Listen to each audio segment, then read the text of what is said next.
Hello everyone! Today we're going to be talking about the NF-kB pathway and more specifically, one possible factor contributing to the deregulation of this pathway.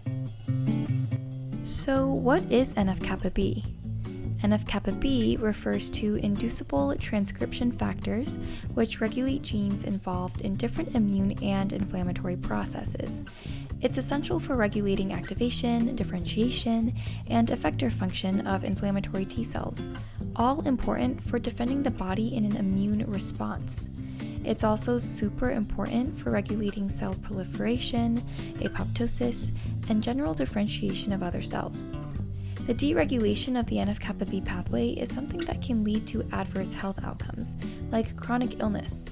The continual deregulation of inflammatory responses is harmful to the body, as it may cause excessive and/or long-term tissue damage. You might be wondering, though, what causes this deregulation? The example we're about to show you deals with arsenic, which is just one substance that can affect the NF-kB pathway. Say the stick figure is you, and you decide to drink a glass of water, but little do you know, this glass of water was collected from an arsenic-contaminated water well, shown by the red beads in this model. So now that you drank this water, you gave arsenic entry into your body, and high doses of arsenic exposure can lead to excessive inflammation, which is really bad because this can injure healthy cells, tissues, and organs. Over time, excessive inflammation can lead to fatal DNA damage and tissue death. Here's the more specific mechanisms that explain how this happens.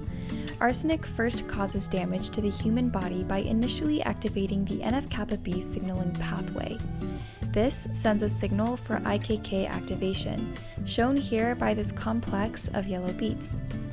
IKK, short for inhibitor of kappa-B kinase, is the master regulator of the NF-kB pathway and is made up of three subunits: two kinases, IKK alpha and IKK beta, and a regulatory subunit named NEMO.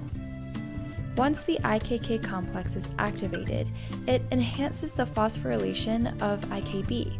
The phosphorylation is marked by this green button, and IKB is this periwinkle complex of beads here. IKB, or inhibitor of kappa-B, allows proteins to move into the nucleus by interfering with NF-kB's nuclear localization sequence. So, as long as IKB is bound to NF-kB, its signaling pathway will remain inactive due to its inability to move into the nucleus. This is where arsenic makes a huge difference. It promotes the degradation of IKB, further allowing NF-kB to enter the nucleus. So now NF-kB has been given allowance into the nucleus. Here, NF-kB will bind to the promoters of target genes involved in inflammation development and progression. And there you have a pathway to inflammatory response. An important note is that although NF-kB is vital for normal immune response against disease, deregulated activation of NF-kB may cause inflammatory disease. There is much more nuance to this pathway than what we just saw here in this model video, however. Some evidence even suggests that arsenic at low doses can normalize inflammation levels and be used as a cancer treatment at very specific doses. I don't know about you, but that sounds pretty crazy, pretty cool, and shows just how much more we have to understand about the NF-kB pathway. But that's all we have for now, so thank you so much for watching, and we hope you enjoyed a lot.